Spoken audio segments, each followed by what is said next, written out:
Hey guys, welcome back to my channel. So today's video, if you cannot tell from the title, is going to be my rook piercing update.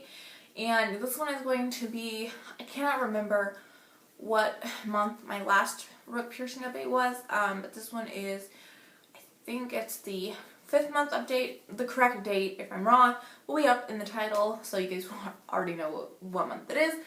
But in my last rook update video, I said that I wasn't going to do any further updates on it unless something happened, and I felt like I needed to update you guys. So obviously something happened, and I'm here to update you guys. Alright, so I noticed, I think it was in my last rook piercing update video, I noticed that there was a small bump on the top hole of the piercing, and I was concerned, but it was small, and I just kind of figured maybe got irritated the night before or, you know, something like that. So I just kind of did a sea salt solution, but it's obviously on my ear, so I had such a hard time, like, you know, getting the water of the sea salt solution, getting that, like, on my ear. So I was just kind of soaking, like, a cotton ball in the solution and then just kind of putting that on my ear. If you guys don't know, which I don't think you guys do know because I don't think I would share this, if I get like water in my ear or something like that, there's some sort of liquid that gets in my ear, I cannot get it out myself. You know, laying down on my side or all those other things they tell you, nothing works for me. I actually have to go and buy like the swimmer's ear kit. Just the way my ears are, you know, everything can go in but nothing can come out kind of thing. So I had to be very, very careful with the sea salt soap on my ear. But finally it just got, the bump on it just got kind of bigger, and I noticed that the piercing itself was definitely more sensitive. And if you guys don't know, if you're new to my channel, you haven't watched my other updates on my rook piercing, I had a captive bead ring in it, or a CBR. So I knew that getting it pierced with that it could cause a bump and everything like that to occur. It could get irritated easier just because, you know, with the captive bead ring, obviously it gets moved around a lot, especially like when you're sleeping and everything like that. And I'm one of those people, I've said this before, I'm like a rotisserie chicken when I'm sleeping. Like, I'm just like all over the place, I'm rolling around, which, you know, direction, like, it's just kind of a mess. So I would try not to sleep on that ear, but it was hard for me not to because I can't control how I'm sleeping when I'm asleep, if that makes sense. So I couldn't really control that. And it just, like I said, I noticed it just kind of progressively getting worse. So I decided, you know, I was still cleaning it obviously and taking care of it, sea salt soaks, all that kind of stuff, but it was just kind of like, you know. So I decided that I would have to change up the droid. So I had to wait because I did not have like any other droid to change it into, which was frustrating. I definitely should have gotten some just before, but I really liked how it looked with the CBR in it. So I was hoping that I wouldn't have to get jewelry, like different jewelry to put in there. Obviously I did though, so. And for those of you who don't know, I go to one piercer only. I'm a very loyal customer in that aspect. And, you know, I trust him. He's done like the majority of my piercings.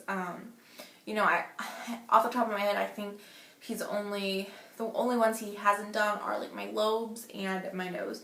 Like, everything else he has done. So, you know, obviously I trust him and everything like that. I've mentioned this before. He is no longer working at the establishment that he was working at for over 20 years. He's taking a break from piercing. He's still going to pierce, but he's just taking a break. So I really couldn't go to him and be like, hey, can you change this out?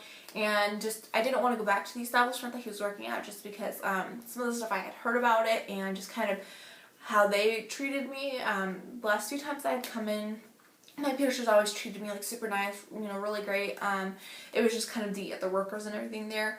So I just didn't feel comfortable going back to that establishment, so I just ended up having to change the jewelry myself. I did purchase my jewelry off of Amazon, and it came, I want to say it came like 4 or 5 days. It was fast, but I wish I would have had jewelry like right then and there for me to change. Now, changing it was a pain in the ass. I mean, you know, I will show you guys a close-up of it towards the end of the video. But as you guys can see, like, where it is, like, right there, that's, like, it's hard to change it yourself. But I did, obviously. And, like I said, it was just a pain in the ass, but I finally got it changed, and actually have what I changed it into, because the droid came with 2. So this is 16 gauge and it is 7/16. And I could have probably gone next size down in terms of length. There's a little length on here, but it doesn't cause me any problems or anything like that. I just kind of wish I would have gone down one more in length, just because I like the like kind of like snug look, or you know, there's not like a lot of like a lot of extra length on the jewelry. But yeah, so that is what it looks like. I can't remember off the top of my head what company I purchased this from on Amazon, but I know it was the same company that I purchased my long lip rep post for my conch when I had to change that because it got a bump on it. Alright, so I will show you guys a close-up of it, what it looks like. I want to say that there still might be a tiny little bump on it, but overall it is doing much better. It's almost like the next day when I changed it, I could tell it was doing so much better. The top hole doesn't really give me too much problems in terms of like sensitivity and pain. But the bottom one is definitely a big baby and is just so sensitive. So I'm still having to like really baby it, but it is doing a lot better. So I will stop rambling and show you guys the close-up. Alright, so hopefully you guys can see that and just kind of see what it is looking like. If not, I will just insert pictures. Also, if you guys are curious and you're wanting to get this particular piercing, I want you guys to know that cartilage, any piercing that has cartilage involved, can take longer and be more of a hassle in terms of healing, just because, you know, with tissue there's like a lot of blood and everything. But you have to keep in mind, cartilage is like right next to being bone.